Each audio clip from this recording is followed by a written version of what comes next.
relations between Theresa May and Philip Hammond were plunged into the deep freeze. The Prime Minister dramatically slapped her Chancellor down after he undermined her Brexit strategy.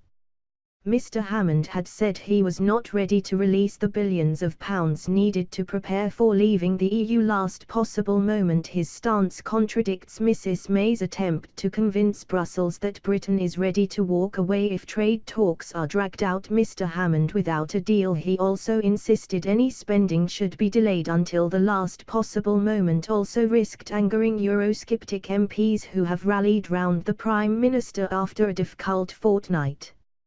In the Commons, Mrs. May directly contradicted her Chancellor, saying, "Where money needs to be spent, it will be spent." The pair sat side by side on the front bench for the 45 minutes of Prime Minister's questions yesterday but barely exchanged a word.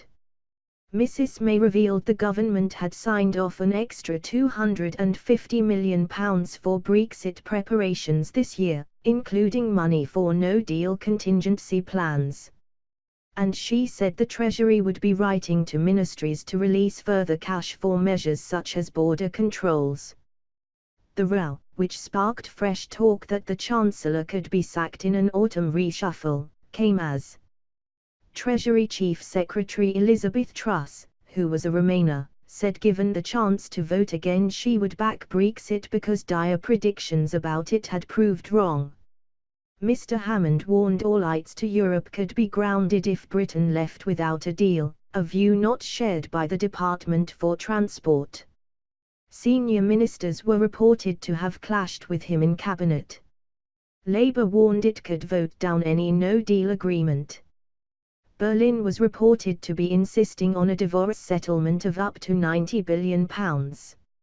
A senior judge warned the European Court of Justice could strike down any EU-UK agreement. Some Eurosceptic MPs last night called for Mr. Hammond to resign because of his gloomy pronouncements on Brexit. "Large numbers of my colleagues are fed up with him now, it isn't just the diehards," said one. "You cannot have a situation where the Chancellor is standing in the way of delivering the government's main priority. He has got to go."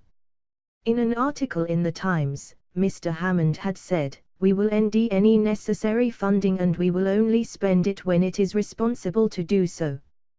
He later told MPs that officials needed to identify the last point at which spending could begin because every pound we spend on preparations for a hard customs border is a pound we can't spend on the NHS, social care, education or deficit reduction.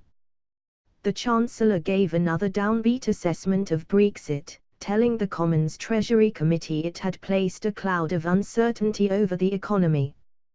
Bernard J. Enkin, a prominent Eurosceptic, suggested it was the Chancellor who was undermining business confidence. "Some of the mixed messages coming out of the Cabinet are the source of the greatest uncertainty," he said. A Cabinet source said Mr. Hammond's comments were either deliberate and divisive or politically stupid. Mrs. May told MPs her strong preference was to strike a trade deal that would benefit both the UK and EU. However, Brussels is refusing to talk about trade unless Britain agrees a sum for separation payments.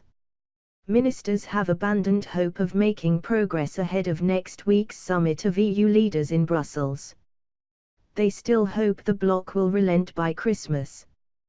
But Mrs. May made it clear that contingency planning is underway, releasing 2 white papers on how border controls would work in the event of a no-deal exit. Charlie Elphicke, a member of the Treasury Committee which took evidence from Mr. Hammond yesterday, said, "It is vital to spend whatever money is needed to make sure we are ready for whatever outcome the negotiations produce. We cannot wait until the last moment to make sure we have resilient and strong borders."